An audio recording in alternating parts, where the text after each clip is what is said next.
안녕하세요. 올 여름에 결혼식이 예정되어 있는 20대 후반의 여자입니다. 결혼 앞두고 얼마 전 일 때문에 고민이 생겼어요. 주변 사람들 몇 명에게 고민이랍시고 몇 마디 털어놓았는데 의견이 분분해서 좀 더 객관적인 의견을 한번 들어보고자 이렇게 사연을 보내게 되었습니다. 제 생각은 마음 굳게 먹고 파혼하는 게 맞다는 쪽으로 기울고 있기는 한데 지인들 몇 명이 자꾸 예비시댁 말이 맞다고 하는 사람들이 있어서 정말 제 생각이 틀린 건가 싶기도 하거든요. 어떤 의견이든 괜찮으니 인생 선배가 후배를 도와준다는 느낌으로 허심탄회하게 한마디 부탁드리겠습니다.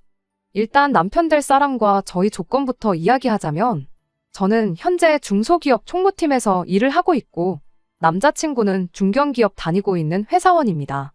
직장을 다니고 있긴 하지만 저의 최종적인 목표는 공무원이 되는 거예요. 그래서 일부러 대학도 전문대를 나와 곧바로 취직을 했습니다. 처음부터 공무원 준비를 했으면 좋았겠지만 저희 집안 형편이 그렇게 넉넉한 편이 아니다 보니 몇 년이 걸릴지도 모르는 공무원 준비를 하면서 부모님 신세를 지고 싶지는 않았었거든요. 회사 생활하면서 틈틈이 준비하고 있기는 하지만 삶에 치여 살다 보니 시험은 아직 엄두도 못 내고 아직도 회사 일을 하고 있네요. 결혼한다고 해서 남편 될 사람 외벌이 시키고 그 시간에 공부해서 공무원이 되거나 할 생각은 없고 계속 이렇게 직장 생활하면서 공부를 병행해 아무리 늦어도 30살 되는 해에는 공무원으로 새 인생을 시작하려는 게 저희 계획입니다. 벌이만 생각하면 회사 일이 조금 낫긴 하지만 복지면에서나 정년보장에 퇴직 후 연금도 있고 일적인 측면에서도 여러모로 공무원 일이 저에게 맞을 것 같아 선택한 길이에요. 남자친구는 회사 들어간 지 1년밖에 안 된 신입사원이고요.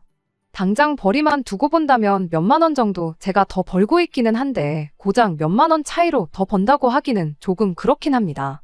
지금 벌이도 전문대를 졸업하고 바로 직장 생활을 한 제가 연차수가 훨씬 많아 몇만 원 더 번다 뿐이지.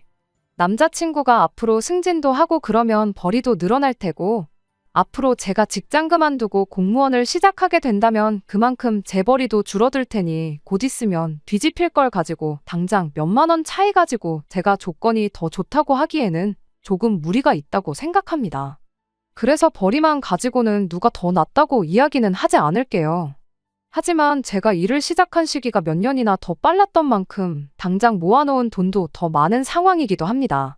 게다가 몇 년 전 주식 열풍 때 운 좋게 재테크도 성공해서 당장 출퇴근용으로 쓰고 있는 차 한 대에 이것저것 다 합치면 1억 정도 들고 간다고 봐도 무방해요.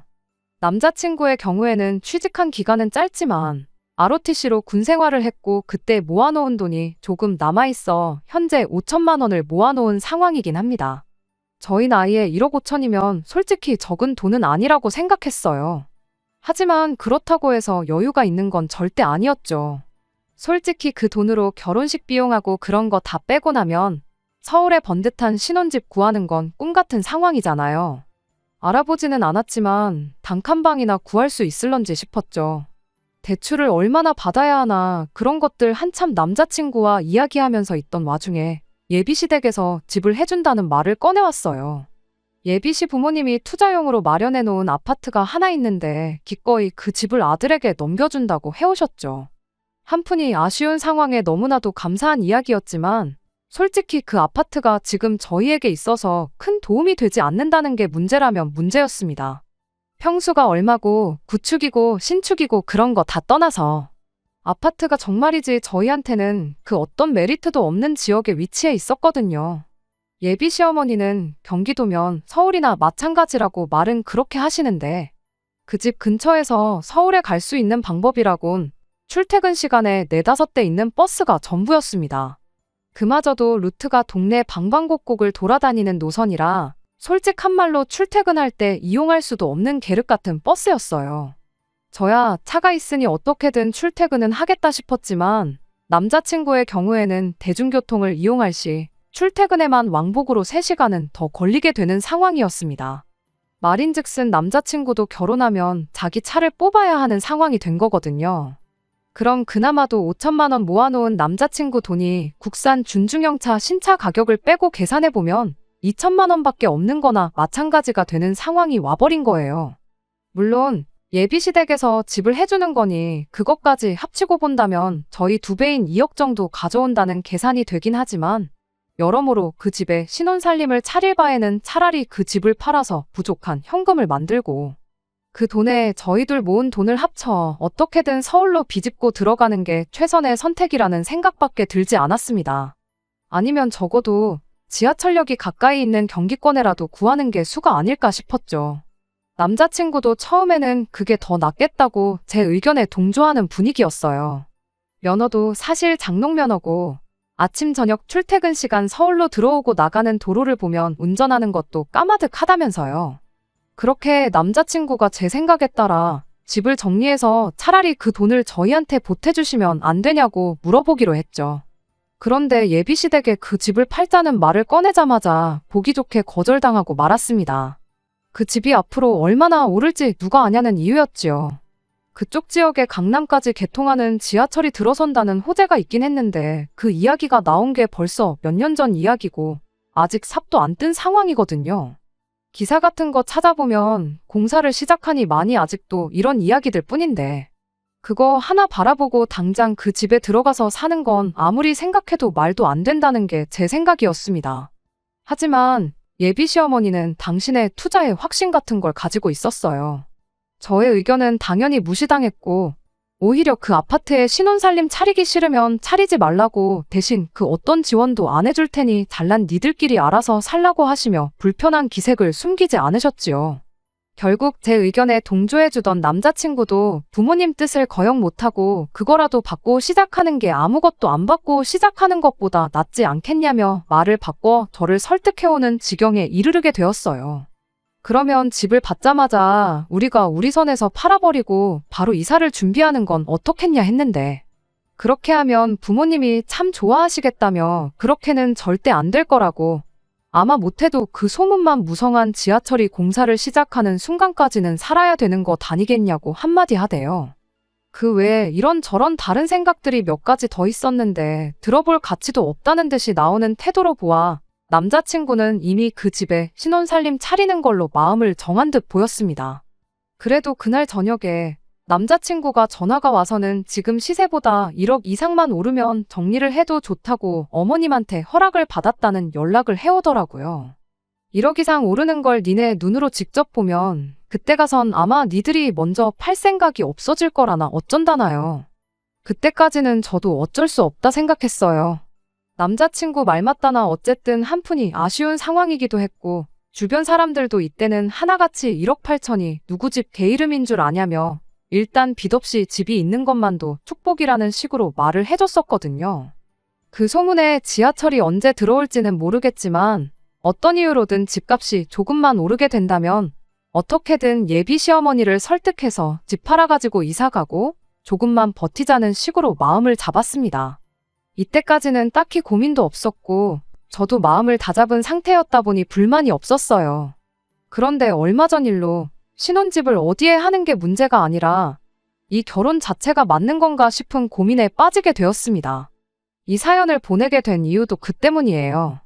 예비 시어머니가 갑자기 저만 따로 부르길래 무슨 일인가 했더니 당신이 집을 해오는데 너네 집에서는 뭘 해올 거냐 물으시대요. 그때는 그 말의 의도가 뭔지 몰라서 일단 제 돈으로 신혼살림부터 장만하고 남은 건 수익률 좋은 펀드나 적금 같은 걸 들어놓을 예정이라 대답했습니다. 그랬더니 말귀를 못 알아듣는다면서 답답하다 하시대요. 그때까지도 정말 뭐 때문에 저러나 도무지 이해가 가질 않았습니다. 그래서 정확히 뭘 말씀하시는지 모르겠다고 단도직입적으로 이야기를 했죠. 제 대답에 예비 시어머니는 이걸 내 입으로 말해야 하는지도 모르겠다고 툴툴거리면서 그제서야 본론을 말해왔어요. 보통 시댁에서 집을 해주면 현금 해단을 해오는 게 우리나라 미풍양속이라면서 저희 집에서 아무 말이 없길래 이렇게 말하는 거다 한마디 하시대요. 콕 집어서 현금 해단을 말하는 거 보니 저한테 돈 1,200만 원 받자고 그러는 건 아닌 것 같아 보였어요. 그래서 제가 다시 예비 시어머니한테 되물었죠. 저희 친정어머니가 그런 거 잘 모르셔서 그냥 넘어간 걸 수도 있으니 차라리 원하시는 걸 말씀해달라고요. 친정어머니가 모르실 수 있다는 게 사실 거짓말이긴 했어요. 딱 봐도 흥정하듯이 얼마 받고 얼마 더 이러면서 이야기 오갈 게 뻔한데 괜히 돈 얼마 가지고 맘 상하는 것보다야 원하는 걸 먼저 알고 맞춰드리는 게 맞다 생각했습니다. 그때는 예비 시어머니가 그 집을 가지고 이렇게 욕심을 험하게 부릴 거라고는 생각도 못했었으니까요. 일단 보통 시댁에서 집을 해주는 경우 현금에다는 집값의 10% 정도를 준다더라 하면서 2천을 준비하라고 해오셨지요. 집 시세가 1억 8천이기는 했는데 뭐 그런 것까지 따질 거 있겠나 싶어 그냥 넘어갔습니다. 암만 제가 남자친구보다 돈을 더 많이 모아간다고 해도 집 해주시는 거 생각하면 부족한 액수였다 보니 그 정도는 저희 부모님한테 여쭈어봐도 되겠다 싶었어요. 돈이 남아있는 상황이니 여차하면 제가 대신 드려도 되겠다는 생각이었죠. 그런데 예비 시어머니가 원하는 건 거기서 끝이 아니었습니다. 일단 혼수로 신혼살림들을 제가 채우는 건 당연한 것처럼 요구하셨고 결혼식 비용도 전체를 저희 집에서 부담해야 한다고 말해왔거든요. 어차피 신혼살림은 제가 채울 생각이었기에 아무 문제 없었고 결혼식 비용도 이러나 저러나 축의금 들어오는 게 있으니 그 부분도 제가 하면 할 수 있겠다 싶었어요. 그런데 제 입에서 알겠다는 소리가 나오자마자 대번에 또 한 가지 요구사항을 꺼내오더군요. 그건 바로 집 리모델링에 관한 이야기였습니다. 집이 오래되고 낡은 상태이긴 했는데 그것까지 나한테 다 떠넘기는 건가 싶었는데 그 집 리모델링은 할 필요가 없다고 그냥 도배장판 정도만 새로 하고 말라고 한마디 하시대요. 그건 그나마 다행이구나 싶었는데 그게 아니었어요.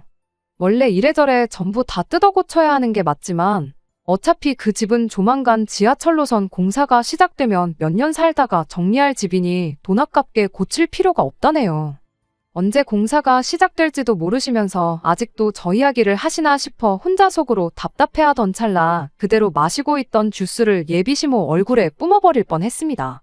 이러나 저러나 지하철 공사만 아니었으면 해야 했을 리모델링이 아니겠냐 하면서 그걸로 당신 살고 있는 집을 리모델링 시켜달라네요. 이미 견적도 다 내놓은 상태고 4천만 원만 주면 된대요. 다른 걸 다 오케이 하니까 어디까지 오케이 하는지 떠보는 건가 싶은 생각이 들 정도로 황당하고 무리한 요구였지요. 그래서 그 말에는 대답을 미뤘어요.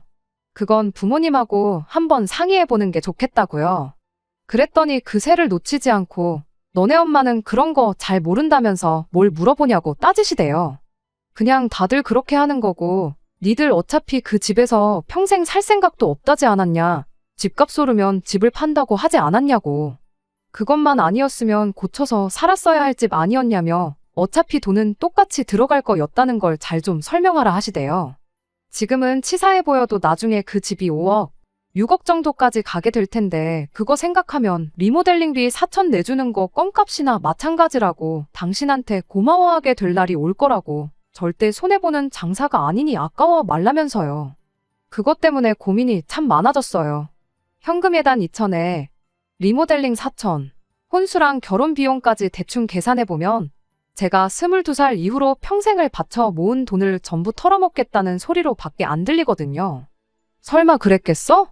싶은 생각도 드는 게 어떻게 보면 제가 모아놓은 돈 액수랑 딱 맞아 떨어지는 게 예비 시어머니가 그냥 제 돈을 노리는 건가 싶기도 하고 손해본다 생각하지 말라, 무조건 너네 이득이다 이런 식으로 말하는 것 또한 예비 시어머니가 저희 결혼을 두고 결혼이 아니라 장사하고 있다는 건 아닌가 싶은 생각도 들기 시작했어요. 이런 저의 고민을 남편 될 사람인 남자친구한테 힘들게 꺼냈더니 고작 한다는 소리가 그래서 결혼 안 할 거냐 하는 소리밖에 없는 것도 참 실망스럽네요. 답답한 마음에 처음 집 문제로 고민을 털어놓았던 지인들한테 알고 보니 상황이 또 이렇다는 이야기를 꺼내게 되었는데 그때는 만장일치로 그 집을 받고 나서 생각하라던 의견들이 뭐 그런 집이 다 있냐는 사람도 생기고 그래도 어른 말을 들어서 틀린 게 없다지 않았냐고. 설마 자식 결혼하는데 부모가 한 푼을 더 해주려고 하지 손익을 따져서 그런 소리 하는 거겠냐며 예비 시어머니 말을 들으라는 의견까지 거의 반반으로 갈려서 분분해진 상황입니다. 그래도 아무리 생각해도 몇 년째 소식 없는 그 지하철이 생긴다고 해서 1억 8천밖에 안 되는 그 집이 갑자기 5억 6억이 되겠냐 생각하면 그럴 것 같지도 않거든요. 무슨 강남 집값도 아니고 지하철 하나 생겼다고 그런 호재 하나 때문에 가격이 하루아침에 2배, 3배 뛰는 지역이 우리나라에 어디 있겠어요. 그 투자에 예비 시어머니 반만큼의 확신이 있으면 결혼을 하는 건 물론이고 저희 부모님이며 일가 친척들 집을 담보로 걸던가 해서 그 아파트 하나씩 사놓으라고 할 판인데 그건 또 아니잖아요. 며칠을 두고 생각해봐도 달라지는 게 없고 예비 시어머니가 돈돈거리던 게 생각나면 저는 그냥 파혼을 하는 게 맞나 싶기도 한데 파혼 생각이 들 때마다 주변 지인들한테서 그래도 예비 시댁 말을 들으라는 조언을 몇 번 듣고 나니 제가 정말 잘못 생각하고 있는 건가 싶기도 하고 도무지 갈피를 잡지 못해 미치겠네요. 안녕하세요. 이렇게 3달 만에 다시 찾아오게 되었습니다. 길게 생각할 것도 없던 걸 가지고 3달이나 제 인생에 시간 낭비를 했다니 정말 저도 어이가 없네요. 결론부터 말씀드리자면 파혼은 진작에 했어요. 벌써 2달이나 지난 일입니다. 묻고 따질 것도 없이 파혼하라던 몇몇 분들의 조언이 정답이었는데 그걸 무시하고 다른 좋은 방법을 찾아보겠다고 나서다 괜히 시간만 더 끌게 된 꼴이네요. 일단 말씀드렸다시피 처음엔 저도 최대한 이야기를 좋은 방향으로 끌어나가고 싶었습니다. 생각해보니 그 집을 굳이 저희가 받지 않아도 그 투자 가치를 유지시킬 수 있는 방법이 있더라고요. 그 집을 저희한테 주는 게 아니고 차라리 새를 구하는 방법이었죠. 그리고 그 돈을 저희한테 빌려주면 예비 시어머니는 집도 유지하고 우리는 우리대로 결혼 자금에 여유가 생기지 않겠나 하는 생각이었어요. 워낙 오래된 집에 위치적으로도 좋은 게 없는 아파트다 보니 전세가가 시세에 비해 형편없긴 했지만 그 돈은 뭐 돈 아닌가요? 현실적으로 생각해도 이거보다 좋은 방법이 없었습니다. 그리고 그렇게 하면 얼추 남자친구가 자기 차를 뽑는다는 전제하에 가져오는 돈도 거의 반반으로 비슷해지게 되는 거였고요. 그럼 뭐 예비 시어머니가 현금에 다니니 리모델링이니 저한테 물어볼 것도 바랄 것도 없게 되는 거잖아요. 세입자가 나가게 되면 나가게 되는 대로 저희가 돈을 다시 빌려서라도 만들어드리고 새로 세입자 받으면 그 돈으로 갚는 식으로 한다면 복잡하기야 하겠지만 문제될 것도 없다 싶었습니다. 경기권 아파트 보니까 예비 시어머니가 해주기로 했던 집 근처에도 몇 년 전에 지하철이 새로 개통돼서 훨씬 좋은 지역도 있었고요. 그리고 그 아파트 시세를 보니까 예비 시어머니의 예상처럼 지하철이 생기기 전으로 해서 5억, 6억까지 크게 오른 상황도 아니었어요. 기껏해야 몇천 정도 오른 상황이고 오히려 요즘 부동산 불황 때문에 가장 비쌀 때랑 비교하면 그것보다도 싼 가격이었고요. 차로 거의 30분 거리기는 했지만 그래도 같은 경기권에 예비 시어머니가 노래하는 그 지하철 노선에 영향권이 있을 법한 동네로 신혼집을 구하면 시어머니도 절대 저희 의견에 반대를 하지 못할 거라 생각했는데 그런데 그게 아니었어요. 애초에 예비 시어머니가 저희한테 그 집을 주려는 게 아니고 떠넘길 속셈이었던 겁니다. 알고 보니 1억 8천 아파트에 대출이 아직도 5천만 원이 더 남아있는 상황이었어요. 심지어 그 대출은 저희가 그 집을 받으면서 이어받아 결혼 후부터는 저희가 갚아야 하는 돈이었던 거였죠. 그뿐만이 아니라 예비 시어머니가 그 집이 2억일 때 매매를 했다는 사실도 알게 되었습니다. 지하철 이야기 나오기 시작하고 그때 되면 이 집이 5억, 6억은 될 거라는 뜬소문에 투자 심리가 가장 커 있을 때 멋모르고 들어간 거예요. 그 이야기를 들으니 계산이 딱 들어맞대요. 일단 현금 예단으로 집값의 10%, 그러니까 2천을 가지고 오라고 했던 것도 애초에 자기가 집을 처음 샀을 때 가격을 이야기했던 거예요. 1,800이라고 하면 이상하고 1,500 받자니 조금 짜치는 것 같아서 올림으로 계산한 건 줄 알았는데 게다가 이러나 저러나 2억 주고 산 집이 1억 8천이 되었으니 저한테 그 돈을 받으면 어떻게 손해는 안 봤다는 느낌이 들어서 그런 거 아니겠나 싶었습니다. 남자친구는 거의 예비 시어머니 말에 세뇌가 되어 있는 상황이나 마찬가지였습니다. 대출이 5천이 남아있다 한들 순수하게 집값만 따지면 1억 3천이라고 거기에 자기 돈 5천까지 합하면 자기가 1억 8천 해오는 건 변하지 않는 사실이라는 거예요. 그러니까 제가 현금에 단 2천 해오고 자기 엄마 집 리모델링 비용으로 4천을 낸다고 해서 제가 절대 손해보는 게 아니라는 소리를 하고 자빠졌네요. 그래서 남자친구한테 제가 말했죠. 어머님이 우리한테 투자 실패한 집을 떠넘기고 손해를 메꾸시려는 것 같지 않냐고요. 그랬더니 남자친구가 대번에 노발대발. 지금 너 미쳤냐고. 무슨 시어머니를 옆집 사람 돈 뜯어먹으려는 옆집 아줌마처럼 이야기를 하냐고 한마디 하대요. 앞으로 평생을 시어머니로 섬기고 살아야 할 분을 두고 말을 그렇게 하고 있냐고 입에 개거품을 무는데 남자친구하고 둘이 이야기 나눠봐야 평생 이런 식으로 말다툼만 할 것 같고 삼자 대면을 할 때가 온 것 같아 남자친구한테 어머니 모시고 오라고 그리고 나서 이야기 나눠보자고 한마디 말하고 자리에서 일어났습니다. 그리고 며칠 지나서 예비 시어머니도 함께한 자리에서 셋이 이야기를 나누게 되었어요. 남자친구가 저와 나눈 대화를 지 엄마한테 미리 말했는지 나름 준비를 해서 오셨더라고요. 중재안이랍시고 꺼내온 게 그럼 그 집을 팔아서 돈으로 줄 테니 저보고 1억을 더 지참해오라는 소리였어요. 저희 집안 형편을 알고 그런 말을 꺼낸 건지는 모르겠지만 그래도 똑같이 반반 결혼을 하자는 소리나 마찬가지니 나름 합리적이다 싶었죠. 친정부모님이 1억을 해주실 수 있을지는 상의를 해봐야 알 일이지만 그렇게 둘이서 4억이면 그냥저냥 시작부터 서울에 전세를 구해 들어갈 수 있겠구나 싶은 생각이었는데 그런 생각을 하기가 무섭게 말을 덧붙이더군요. 그렇게 1억을 제가 더 지참해오면 받기로 한 현금에 단하고 리모델링 비용으로 대출을 갚아 집을 팔아주겠다는 소리를 하는 거 아니겠어요? 그게 무슨 말도 안 되는 소리시냐 바로 따졌죠. 똑같이 반반 결혼하는데 예단이니 리모델링이니 그런 건 이제 이야기할 가치도 없는 거 아니냐고요. 그랬더니 전문대를 나와서 그런가 4년째 나온 내 아들에 비해 두뇌회 전속도가 느린 것 같다고. 한 번만 말해줄 테니 똑바로 들으라며 또 말도 안 되는 계산 방식을 들먹이며 설명을 하대요. 결국엔 집을 팔아서 돈을 더 주는 거니 집을 해오는 거나 마찬가지 아니겠냐면서 당신 입장에선 그냥 집 해주고 하기로 했던 대로 예단에 리모델링비를 받는 거랑 다를 게 없는 상황이라나요. 그리고 아들 돈 5천에 집값 2억 하면 자기네가 2억 5천을 해오는 거니 애초에 반반 결혼도 아니라고 우겨대는데 한마디로 어이가 없었죠. 그 와중에도 깨알같이 집값을 2억이라 우기는 건 그렇다 쳐도 대출 5천 남아있는 거 그건 왜 쏙 빼고 말하는 거냐고 바로 따져 물었어요.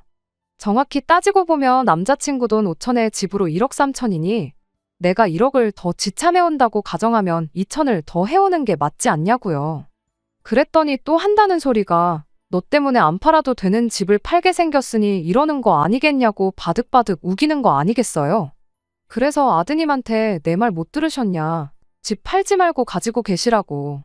그 집이 5억, 6억이 아니라 50억이 돼도 그 돈에 욕심 하나 안 내겠다고 그냥 전세 주고 그 돈만 대주시면 앞으로 전세금 빼줘야 할 때도 아무 문제 없도록 하겠다고 그렇게 이야기했죠.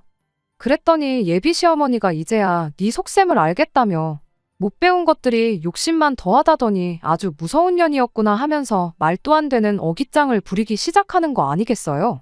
말인즉슨 제가 집 해주는 시댁의 며느리로 들어가면 시어머니 눈치 보고 살 것 같아서 일부러 어떻게든 집을 안 받으려고 수작질을 하고 있는 거랍니다. 현금 예단이니 리모델링이니 당신은 당연히 집 해주고 받아야 할 걸 요구하는 건데 그것부터 하기 싫으니 어떻게든 집을 안 받아서 시어머니가 될 당신한테 약점 없이 살려는 속셈 아니냐고요. 그리곤 제가 30 전에는 직장 그만두고 공무원을 하겠다고 말한 목표도 멋대로 해석해서 말을 하더라고요. 이제 보니 공무원 한다는 것도 다 뻥인 거 아니냐고. 공무원 한다는 핑계로 내 아들 외벌이 시켜가지고 집에서 펑펑 놀고 먹을 속셈으로 그러는 거였냐고요.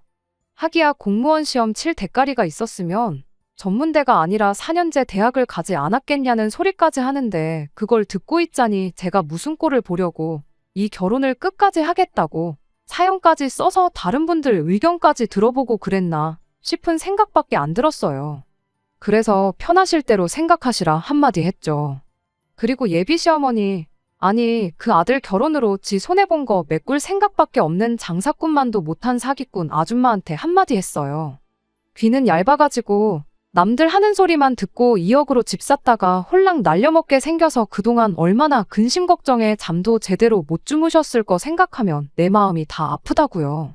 그런데 마침 어디서 전문대밖에 못 나온 애가 정신이 빠져서 아들하고 결혼한다고 나오니 잘만 구슬려 먹으면 손해본 거 메꿀 생각에 싱글벙글 하고 계셨던 거 아니냐 비꼬았죠. 머리는 텅텅 비어가지고 콩깍지 때문에 아들하고 결혼하는 앤 줄 알았는데 당신 생각보다 머리가 더 잘 돌아가서 놀라지 않으셨냐고. 남의 돈으로 손에도 메꾸고 아들 자식한테 짐덩어리도 떠넘길 수 있었는데 그거 못하게 된 건 참 아쉽겠다고 그렇게 한마디 해줬네요. 저도 몰랐다고 결혼까지 생각한 사람이 단순 계산도 못할 만큼 이렇게 멍청할 줄은 생각도 못했는데 어머님 덕분에 이 사람이 남편감으로도 별볼일 넘는 사람인 거 깨닫게 해줘서 그건 감사하다고. 그깟 집 한 채 가지고 아들 돈으로 편하게 살고 시어머니 개무시하고 그럴 사람처럼 보였으면 애초에 어떻게든 집을 해줘서 약점을 잡는 게 아니라 결혼부터 시키지 마시라 그렇게 한마디 해줬습니다. 그리고 사람 잘못 보신 건 참 안타깝다고. 아마 모르긴 몰라도 제가 어머님 아들이 데려올 수 있는 며느리 후보들 중에서는 제일 가는 사람이었을 거라고. 어머님만 아니었어도 이 결혼을 해서 제가 평생을 후회 속에 살게 되었을 텐데 이제는 상황이 바뀌어서 남자친구가 저를 놓친 걸 두고 평생을 후회하게 만들어주셨으니 그것도 어떻게 보면 감사할 일이겠다고 그렇게 한마디 해주고 그 길로 자리를 박차고 나왔네요. 그냥 여러분들 조언대로 진작에 파혼해버렸으면 이 꼴을 안 봐도 되었을 텐데 그래도 마지막에 할 말은 하고 끝낸 것 같아 마음만큼은 후련했습니다. 지지난주에 남자친구를 다시 만날 일이 있었어요. 미련이 남아 다시 잘해보려고 만난 건 아니고 잠깐이나마 결혼 준비하면서 들어간 돈이랑 이런 거 깔끔하게 정산을 해야 했거든요. 진작에 만났어야 했는데 꼴 보기 싫어서라도 그 돈 포기하고 안 볼까도 싶었는데 단돈 10,000원도 그 자식 때문에 손해볼 거 생각하니까 그러고 싶지가 않았거든요. 빨리 끝내고 싶어서 남자친구 집 근처로 찾아가서 나오라고 연락을 했는데 약속 장소에 나오기까지 2시간 반이나 걸리더라고요. 뭐 때문에 이렇게 늦었나 했더니 기어이 예비 시어머니였던 그 아줌마가 더 이상의 손해는 감내하기 싫었는지 아들한테 그 집을 떠넘겼는가 봐요. 일단 남자친구 돈으로 대출을 정리하고 나머지 1억 3천은 남자친구가 버는 족족이 엄마한테 갚기로 했다나 봐요. 전화 받고 서울까지 들어오는 게 2시간 반이나 걸리는 꼴을 보니 괜히 결혼해서 그 집에 신혼살림 차리지 않기를 잘했다 싶은 생각밖에 안 들었네요. 내 이름으로 예약해서 위약금 물어낸 거 같이 계산한다고 통장에 합쳐놓은 것들 제가 미리미리 정리한 엑셀 파일 보여주면서 정산을 하고 있는데 남자친구가 그제서야 네 말을 들을 걸 그랬다며 엄마한테 집 받고 2달도 안 지났는데 그새 집값이 떨어져서 1억 6천, 1억 7천에 올라오고 그러더라며 신세한탄을 하더라고요. 그러더니 집이 이제 자기께 되었으니 더 손해보기 전에 당장에라도 팔아버리겠다고.